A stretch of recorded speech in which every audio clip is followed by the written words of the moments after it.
of class 9D to speak about Thiruvi Kalyana Sundarar on his birthday. Shri Gurubhyo Namaha.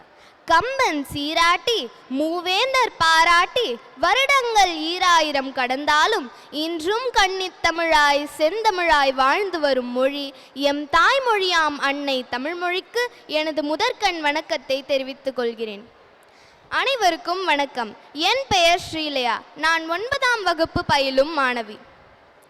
ஒழுக்கமுடையவனின் முகத்தில் அழகு தேவதை குடியிருக்கும் என முழங்கிய திருவாரூர் விருத்தாச்சலம் கல்யாண சுந்தரனார் எனப்படும் திருவிக அரசியல், சமுதாயம், சமயம் போன்ற பல துறைகளிலும் ஈடுபாடு கொண்டு பல நூல்களை எழுதிய தமிழறிஞர், சிறந்த மேடை பேச்சாளர். இவர் துள்ளம் எனும் சிற்றூரில் விருத்தாச்சலம் சின்னம்மாள் இணையருக்கு மகனாக பிறந்தார். தொடக்கத்தில் தன் தந்தையிடமே கல்வி பயின்றார். பின்னர் சென்னை ராயப்பேட்டையுள்ள தொடக்கப்பள்ளியில் பயின்றார். அச்சமயம் இவருக்கு ஒரு காலும் கையும் முடங்கின.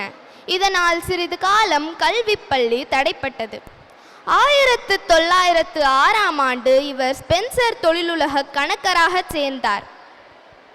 அக்காலத்தில் பாலகங்காதர திலகர் போன்றோரின் விடுதலை கிளர்ச்சிகளில் ஈடுபாடு கொண்டதினால் அவ்வேலியிலிருந்து விலகினார். பின்னர் 1909இல் வெஸ்லியின் பள்ளியில் ஆசிரியராக சேர்ந்தார்.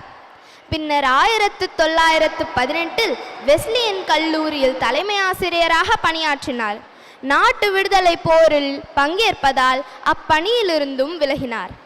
எல்லா பிள்ளைகளும் கடவுளின் பிள்ளைகள் என்ற அவரது கூற்றுப்படி சென்னையில் உள்ள நிறுவனங்களில் தொழிற்சங்கத்தை தோற்றுவித்து ஏழை தொழிலாளர்களின் உரிமைக்காகவும் அவர்களின் முக்கியத்துவத்திற்காகவும் பாடுபட்டார். உரைநடை இவரது உயிர் சொத்தாகும், நிகழ்த்தும் முறையோ வாழ்விற்கு வித்தாகும் என முழங்கிய திருவாரூர் கல்யாண சுந்தரனாரை பிறந்த நாளை கொண்டாடுவோம். நன்றி.